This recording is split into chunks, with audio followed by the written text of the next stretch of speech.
I'm a young animator who just made it into my dream university for experimental animation based on the strength of my portfolio. I have the special talent of turning single images into magical moving pictures, like the video you're watching right now. A lot of what I do, what I have done, and what I will do relies very heavily on technology. I make things, I put them online, I share them around, and I even remained in online school and maintained an 85 plus average thanks to technology. And none of it would be possible or even exist if it weren't for the Canadian energy sector. From the creation of Oswald the Lucky Rabbit all the way to the beauty that is the Owl House and even my own school projects and personal projects, animation has been proven to be an amazing tool worldwide. In my experience, similar to music, moving images are a global language. No matter what language the audio is in or the text on the screen is in, everyone can understand or at least have an opinion on a simple moving picture. An animation can inspire a change, can teach the seemingly unteachable, and can turn large topics into smaller, more manageable bites. We live in a world of convenience. If I can't find the chip bag, I'm not gonna eat from it. If someone makes a big, long speech about purple elephants, I ain't gonna want to listen. Using animation to draw in an audience and to hold them with amusing graphics relies heavily on the device used to make it, as well as the devices to watch it and to distribute it. Not only do these devices use energy to power them on, but they also use energy when they are being made.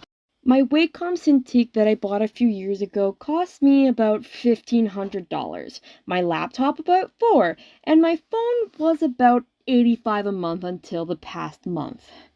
Though you may think that that's a lot of money, imagine how much it would cost if their creation didn't involve energy. Imagine the time it would take, how many failed attempts there'd be, and how rare the materials that make them would become.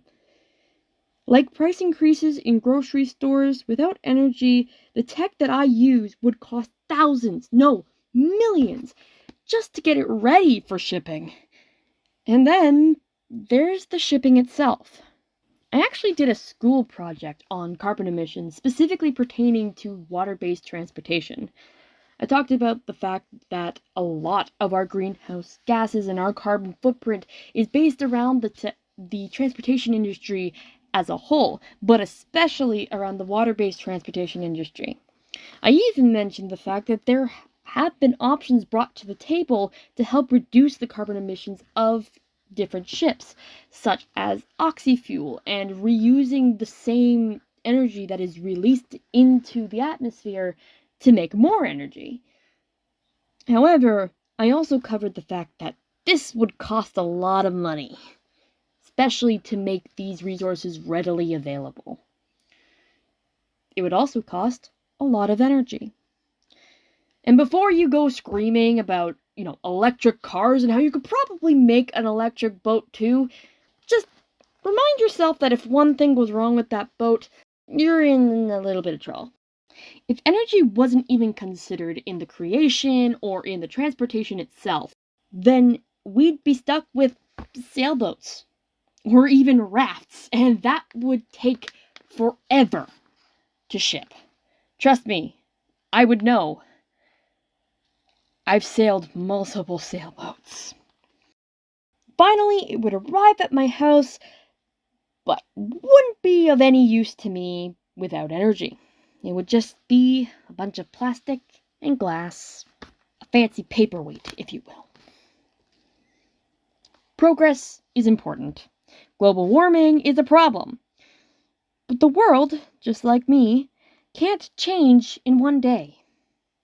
If we all suddenly switched to solar energy, as an example, there would be more carbon emissions made overnight trying to get everyone what they need than it would in a day if we slowly dished out the same change.